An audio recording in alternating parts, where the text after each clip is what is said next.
En Côte d'Ivoire, un pasteur déféré au parquet pour avoir tenu des propos incitant à la haine sur les réseaux sociaux. Enfin, second tour de la présidentielle au Mali, l'opposant Soumaïla Cissé appelle les candidats battus à former un front anti-Ibeka. Bienvenue, bonsoir à tous. Un pasteur a interpellé récemment à Agboville, dans la région sud du pays. Ngoran Kofi Israël, c'est son nom, aurait tenu des propos tribaliques, xénophobes et incitant à la haine sur les réseaux sociaux. Quelles sanctions risque-t-il? Les détails avec Doigt de Laser. Incitation à la haine et xénophobie, voici les chefs d'accusation retenu contre Israël Ngoran, a relevé le procureur de la République lors de la conférence de presse. Le mercredi 1er août 2018, M.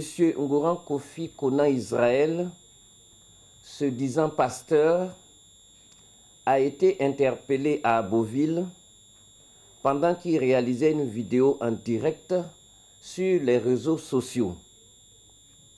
M. Ngoran Kofi Konan Israël était recherché depuis la réalisation d'une précédente vidéo dans laquelle il tenait des propos dont vous avez certainement eu écho.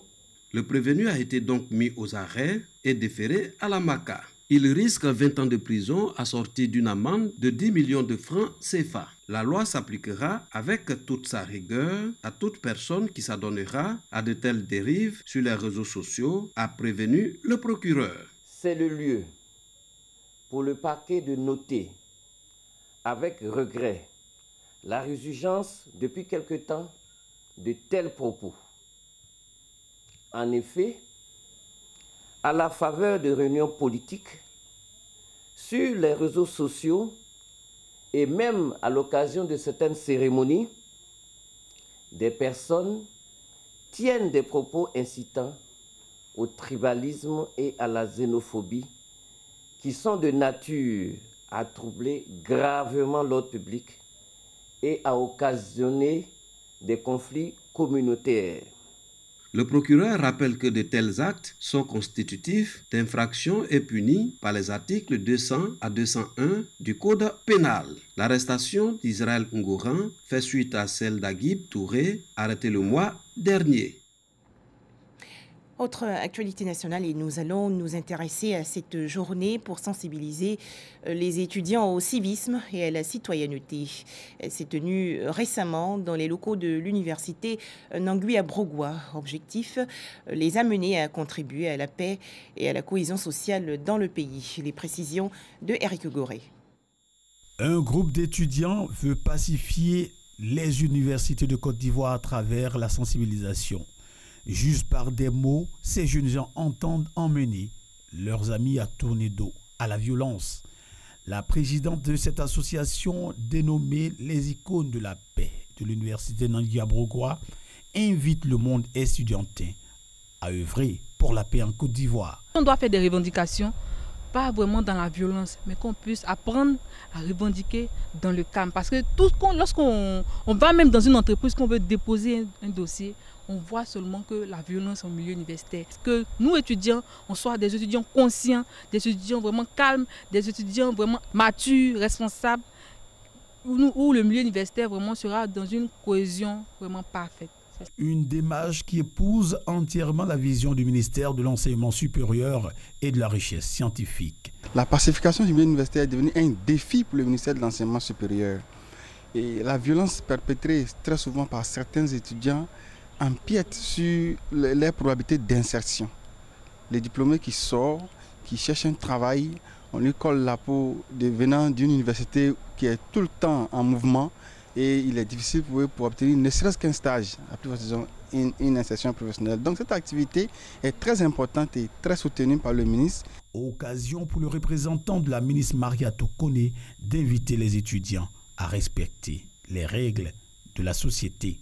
L'étudiant doit, en tant que citoyen à part entière, doit respecter les règles de base, les règles de la société, doit respecter les us et coutumes s'il se trouve au village et également doit participer à la vie politique, économique et sociale et développement. Donc l'étudiant, son rôle, C'était un facteur de développement et non un blocage. Les Icônes de la paix est un club composé d'étudiants. Leur mission, œuvrer pour la préservation des valeurs de paix en milieu universitaire. Dans l'actualité nationale également, ce nouvel instrument pour lutter contre les changements climatiques. Il s'agit du paiement pour services environnementaux. Le principe du PSE réside dans la rémunération contractuelle, notamment chez les agriculteurs, au maintien ou à la restauration de l'environnement. Les explications de Guillaume Zéré et Armand Niamia. Changement climatique, le mal est profond. Sur la planète Terre, aucun recoin n'est épargné. Partout, les températures et les précipitations ont été modifiées. Résultat, très forte chaleur, inondations, humidité des sols, sécheresse, pour ne citer que cela. En Côte d'Ivoire, le monde rural, en particulier le monde agricole, connaît bien ses conséquences, à en croire ce responsable d'ONG en contact permanent avec les agriculteurs. Il y a irrégularité des saisons, par exemple, lorsqu'on attend la pluie, elle ne vient pas. Et lorsque la production doit arriver, elle arrive tardivement. On a aussi la prolifération des maladies, de plus en plus à l'échelle chaude qui commence à s'attaquer aux bergers. Il y a les femmes, par exemple, qui disent qu'elles ne trouvent plus du bois. Elles sont obligées d'utiliser les troncs de cacao pour faire du bois de chauffe. Et donc ça, c'est des constats qui ont été relevés lors des sensibilisations. Pour apporter la solution au changement climatique, décideurs, opérateurs privés et pouvoirs publics se mobilisent pour la restauration du couvert forestier. C'est le cas de la RED+, avec son projet PSE, paiement pour services environnementaux, projet pour impliquer les acteurs agricoles dans la politique de reboisement.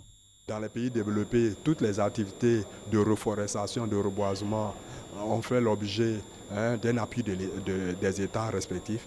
En Côte d'Ivoire, pour nous, il s'agit de mener les réflexions pour voir comment, avec le secteur privé et avec les autres partenaires techniques et financiers, on peut promouvoir, soutenir et encourager tous ces petits producteurs qui veulent s'engager dans les activités de reboisement, de reforestation de notre pays. Il s'agit de mettre en place des systèmes d'incitation à travers l'appui à la mise en place de pépinières, l'appui à l'entretien des parcelles. Comment arriver à mettre le projet PSE en application? La question est au centre de cette réunion entre la RED+ et ses partenaires. Des partenaires décidés à tout mettre en œuvre pour intéresser les planteurs sur le sujet. Nous avons développé un guide pratique pour orienter la mise en œuvre de projets pilotes qui viendraient tester ces services environnementaux et qui testent ces modalités de PSE auprès des communautés pour justement inciter les communautés à planter des arbres dans leur plantation de cacao. La Côte d'Ivoire, qui comptait plus de 16 millions d'hectares de forêt en 1960, ne compte plus que 2 millions aujourd'hui. D'où l'intérêt du projet PSE, paiement pour services environnementaux, de la RED+ Côte d'Ivoire. Et pour préserver l'environnement, le planting d'arbres est également une opération salutaire. Cette action a été initiée récemment par la commune de Cocody. 500 arbustes ont donc été mis en terre. Les explications de Christiane Kobi et d'Angui Dangui. Une vingtaine de plants de teck mis en terre aux 2 plateaux dans la commune de Cocody à travers puits de carbone. Un projet qui ambitionne de planter à terme au moins 5 millions d'arbres dans la commune de Cocody. Ce projet s'inscrit dans le cadre de la lutte contre le changement climatique à l'origine des inondations que l'on observe de plus en plus aux 4 coins de la planète.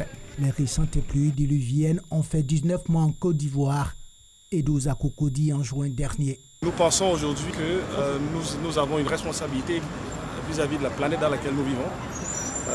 Parce que tout ce que nous mangeons provient de cette planète, que ce soit des ressources animales ou des ressources végétales. Et donc dans ce cadre-là, nous avons choisi d'accompagner la mairie de Cocody dans le cadre de son projet mairie de Cocody, mairie verte.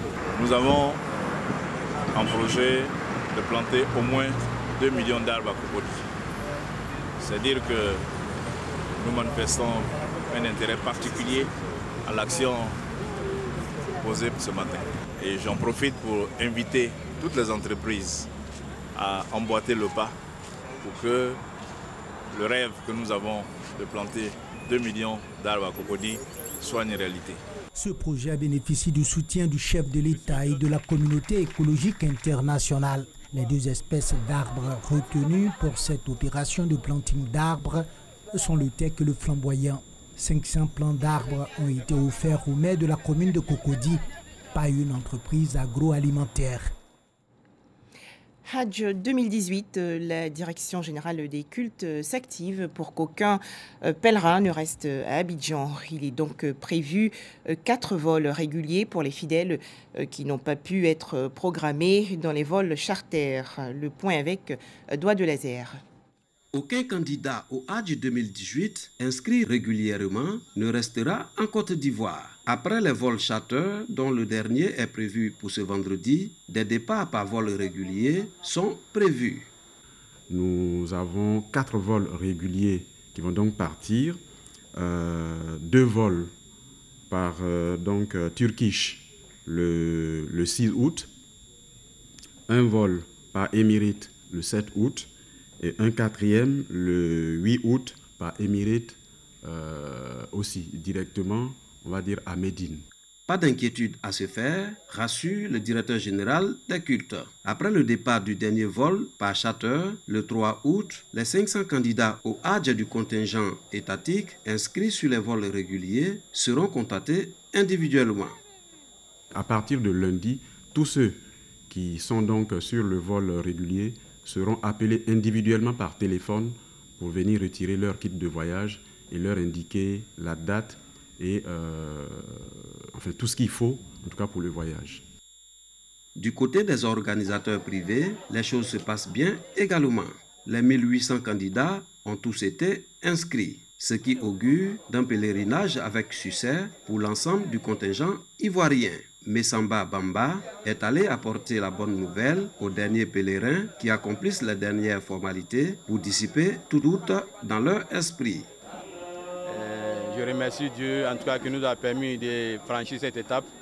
Et Inch'Allah, demain, si Dieu le veut, ça va être le départ.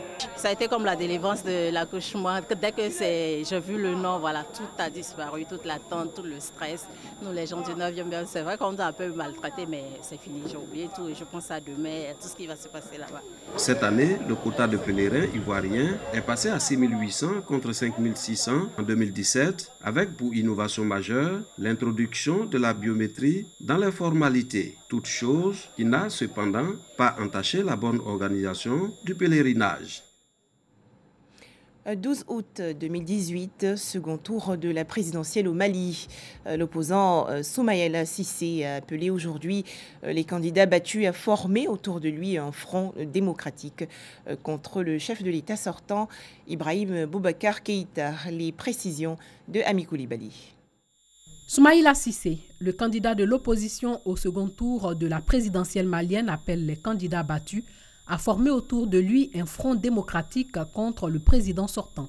Je les invite à la constitution d'un large front démocratique contre la fraude, pour la transparence électorale, pour l'alternance, le changement et la rupture. Crédité à 17,8% contre 41,42% pour Ibrahim Boubacar Keïta, Soumaïla Cissé a dénoncé les résultats du premier tour du 29 juillet dernier devant des centaines de militants réunis devant son QG. Malgré l'ampleur des fraudes et des irrégularités, la corruption et l'achat des consciences, les bourrages d'urnes, le camp du président sortant n'a pas atteint ses objectifs. Leurs plans, leurs rêves, leurs chimères d'une victoire dès le premier tour se sont évanouis devant la détermination de notre peuple. Il ne pourra pas compter sur les quelques 11 600 voix de la seule femme candidate qui a annoncé son ralliement au président sortant. Des militants du RPM du président sortant Ibrahim Boubacar Keïta réagissent aux résultats de l'élection présidentielle. On est très contents et on est fiers de notre résultat. Toutes ces bonnes dames-là ont mouillé le maillot. Nous sommes les Amazones du candidat Ibeka. Donc on est très fiers du résultat obtenu. Et du coup, on va retrousser les manches pour préparer le deuxième tour, Inch'Allah. Pour emporter le second tour de l'élection présidentielle prévue le 12 août prochain, Soumaïla Cissé devra faire le plein des voix des autres candidats. La communauté internationale présente militairement au Mali avec la force française Barkhane attend du vainqueur une relance de l'accord de paix signé en 2015 par le camp gouvernemental et l'ex-rébellion à dominante Touareg. Et c'est la fin de ce journal. Merci de nous avoir suivis.